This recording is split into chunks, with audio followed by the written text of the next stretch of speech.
শনিবার সন্ধ্যায় আসানসোল পুলিশ লাইনের উল্টো দিকে এক হোটেলে হানা দিয়ে বিরল প্রজাতির একটি তক্ষক উদ্ধার করল আসানসোল দক্ষিণ থানার পুলিশ। একই সঙ্গে তক্ষক ধরা ও পাচার করার অভিযোগে 5 জনকে গ্রেপ্তার করে। 5 পাচারকারীর মধ্যে 2 জন হীরাপুর থানা বানপুরের বাসিন্দা এবং বাকি 3 জন উত্তর 24 পরগনার বাসিন্দা। আসানসোল দক্ষিণ থানা এক সাংবাদিক সম্মেলন করে বিরল প্রজাতির তক্ষক উদ্ধার ও 5 জনকে গ্রেপ্তার করার বিষয়টি জানানো হয়। আসানসোল দুর্গাপুর পুলিশ কমিশনারের এসিপি বিশ্বজিৎ নস্কর বলেন, শনিবার দুপুরে আসানসোল দক্ষিণ থানার পিপি ইনচার্জের কাছে গোপন সূত্রে খবর আসে যে পুলিশ লাইনের উল্টো দিকে একটি হোটেলে জনা কয়েক যুবক এসেছে। পুলিশ জানতে পারে যে এই যুবকরা বেআইনি ও নিষিদ্ধ কোনো কিছু বিক্রির জন্য হোটেলে এসেছে।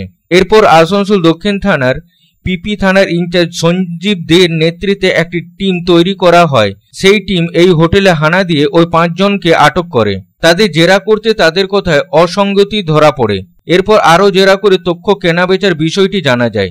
তাদের কাছ থেকে উদ্ধার হয় বিরল প্রজাতি তক্ষক। তিনি আরও বলেন, গোটা বিষয়টি বন দপ্তরকে জানানো হয়েছে। বন দপ্তরের আধিকারিকরা তক্ষকটিকে দেখে গেছেন। তারা প্রাথমিকভাবে বলেছেন এটি বিরল প্রজাতির। এর বাজার মূল্য অনেক। এটা ধরা ও বিক্রি করা বেআইনি। ধৃত 5 জনের বিরুদ্ধে বন্য প্রাণী পাচার সহ একাধিক ধারায় মামলা করা হয়েছে। রবিবার ধৃতদের আসানসোল জেলা আদালতে তোলা হয়।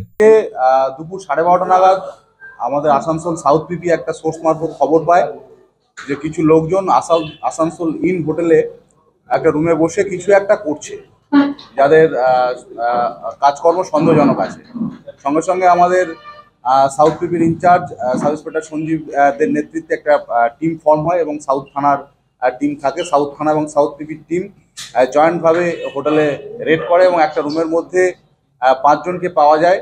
তাদেরকে জিজ্ঞাসাবাদ করাতে তারা অসংলগ্ন কথাবার্তা বলে এবং আরও বেশি ইন্টারোগেশন করাতে জানা যায় যে তারা এই 5 জনের মধ্যে 2 জন হীরাপুরের বাসিন্দা এবং 3 জন নর্থ 24 পরগনা শাসন এবং দেওঙ্গা থানার বাসিন্দা।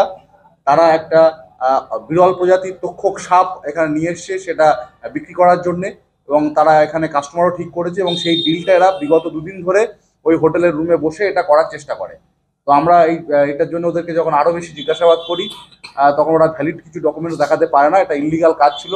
তো আমরা এটাতে একটা specific case wildlife protection অ্যাক্টে এবং আরও যে সেকশন আছে সেখানে আমরা একটা স্পেসিফিক কেস করেছি, করে এদেরকে অ্যারেস্ট করি এবং এই যে বিরল প্রজাতির তক্ষক সাপটা আছে সেটাকে আমরা সিজ করি।